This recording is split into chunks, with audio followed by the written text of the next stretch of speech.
Ciao everybody, welcome back to Ciao. We are Samuel and Eva. Alright, so what are we talking about today?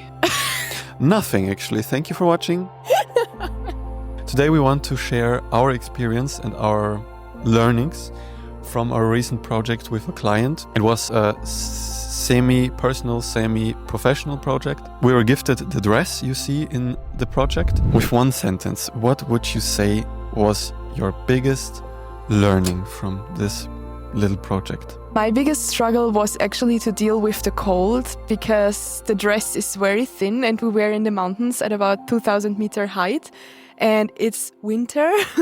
It doesn't feel like winter actually, but...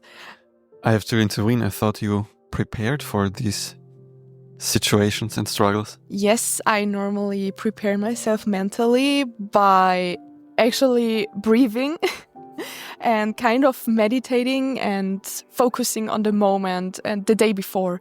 I put myself in this imaginative situation, like how will it feel to be in this thin dress with this thin fabric on my skin? How would it be when the cold wind hit my skin and the cold snow touches my toes? And yeah, I think my biggest learning is actually the mental preparation the day before a shooting in the cold or in the snow. I want to give you a brief overview of how we planned the shoot and how it actually went. So we wanted to shoot kind of like environmental portraits, meaning you almost always see the whole body and the whole dress, including the nature surrounding. This was very tricky for me with the GFX system because I have a zoom lens on it with f4. So many people strive for medium format, especially for the high resolution often. I didn't do that. I actually went for the medium format GFX system because I thought about the dynamic range and colors and this whole spectrum. In the end, it didn't make a whole lot of difference comparing to my previous full frame system. The Fuji medium format system isn't actually very big medium format. So I don't know the right dimensions and all the technical stuff. I will show you the difference between a large medium format sensor and the Fuji medium format sensor right here. I'm not that satisfied. Like comparing it to full frame system with a very nice lens makes no difference. So if you are indecisive at the moment and want to go for Fuji medium format, only go for it if you really enjoy the camera body and the workflow with Fuji. Don't go for it because it's medium format. You can save you a lot of time and money. I couldn't completely pull it off with the medium format. I didn't have the right lens for it. Everything was too sharp. The lack of character in the lens really made it hard for me in the post-processing process to get the look I wanted. And also the Fujifilm simulations, the profiles, kind of hindered me from getting my goal in the editing process. Because I think it's the same when you go with film in the darkroom and digital into Lightroom or Capture One or whatever software you're using. The photo isn't done in camera. Of course, you do a lot of work in camera. Get the composition right, you look for the right angles and the moment and the geometry between you and the subject. That's only like half of the photograph. You have to develop it. You have to maybe crop it, straighten it, adjust the tonalities. And I have to say, with a system like Sony or whatever, it's way easier for me than with Fuji for some reason. Everybody hypes up the Fuji film profiles. I think they're very nice when you're shooting only JPEGs. If you are working very professionally and want to edit and develop your own photography, I always switch back to the Adobe Color profile when I edit. Because when I used the Fuji film profiles, my edit went... Bunkers. I don't know where. Your edit went bunkers. Exactly.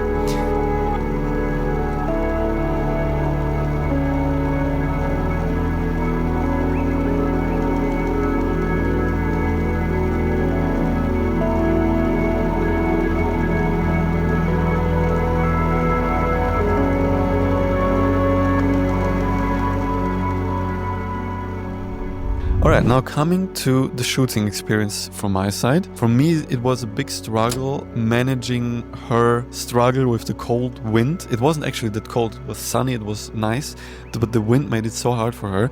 And for me, it was very hard to get that synergy flowing between us. The wind wasn't always there. It were just short phases of wind, and when the wind came, it hit really hard. And so you had to shortly stop it in the shooting and to Yeah. crouch up and And with a dress like this and long hair, you always... and bangs actually, because they won't look good when the wind hit you straight in the face. One big learning for me was that when you struggle outdoors with whatever subject, it can be landscape, it can be a human, it can be an animal, even harder, don't give up.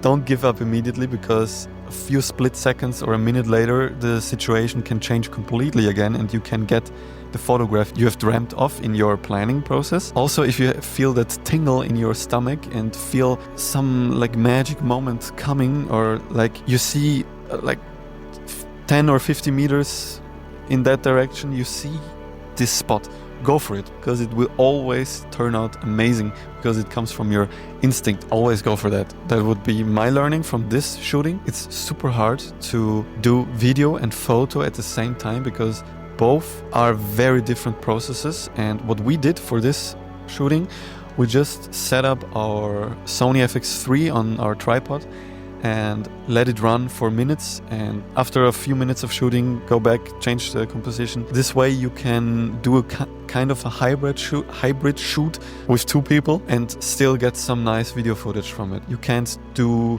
fancy camera movements or crazy shots with the video stuff, but this way you can still manage to get your video shots. Especially when you run short in time with the sunset, and also when the model is getting colder and colder when you're shooting out in the snow or in the winter time.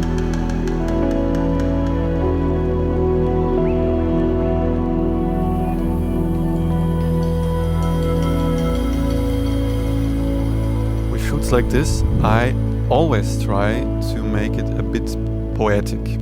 So what do I mean by that? The main goal was wide-angle environmental portraits featuring the product, basically. Of course, I ticked that box. Not only take the necessary photos, the best photos often turn out to be the ones that I look for in between. The moments that seem like poetic or very like storytelling. When she's turning around, when she's walking around, when she's sitting down or looking somewhere, or holding her hand up, or touching...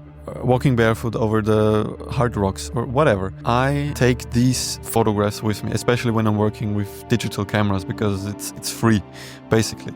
So I'm not standing around looking at my phone or looking at the mood board or Pinterest, whatever. 99% of all shoots we did, these kinds of photographs always make it so super polished and so flushed and story rich and poetic often. And if you see these kind of like unseemingly lame moments or lame photographs, when you're working with a project, a set of photographs, think of a magazine, think of a book, think of a website, a branding page, for example, where you have 10 of these photographs featured. One or two of these storytelling photographs make it very magical as a whole set for the viewer.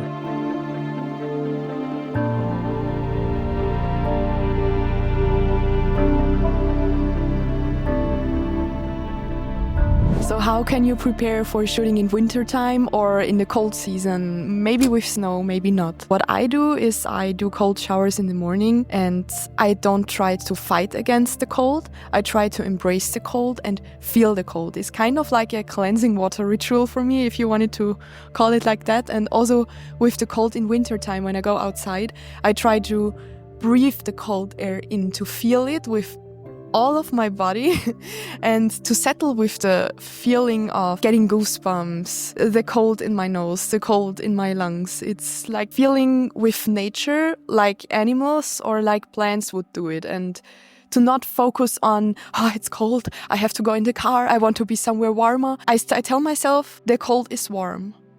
I don't struggle. The cold makes me feel alive. And that's kind of calming my soul, calming my mind. And that's how I deal with shootings in wintertime outside in nature.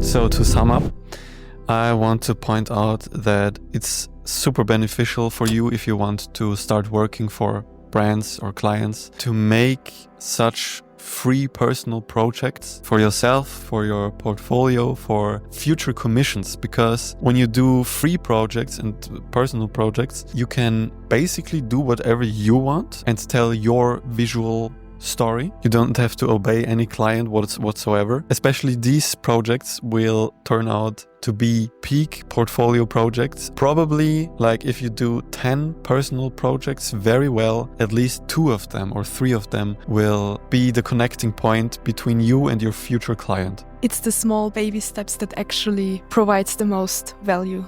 Yeah. That's what I want to add. And also something to the code, please bring a blanket for after the shooting to warm yourself in the car again. That's also a tip I would like to give you. For me, working with cameras, more critical than my underwear are actually our gloves, because my fingers freeze to death in like 10 minutes if it's windy, and I can't use my camera gear anymore. I'm still searching for the perfect gloves, but bring gloves if you have some. And if you have any tips for the perfect gloves, feel free to mention them in the comments. We're very happy to receive some tips. Thank you guys. So with that being said, we want to thank you so much for watching, and I hope this little project talk provided some value for you, and I hope you enjoyed the footage and the photographs we made, and definitely make sure to commit to your personal projects. And if you do so, feel free to send them to us on Instagram or here on YouTube. We are very keen to check them out and start a conversation with you guys. So thanks for watching, as always. Welcome to all the new subscribers, and we will be back with many more videos as soon as the spring comes, probably. And yeah, thanks for watching, guys. See you in the next one. It's Samuel and Eva. Ciao. Ciao, guys.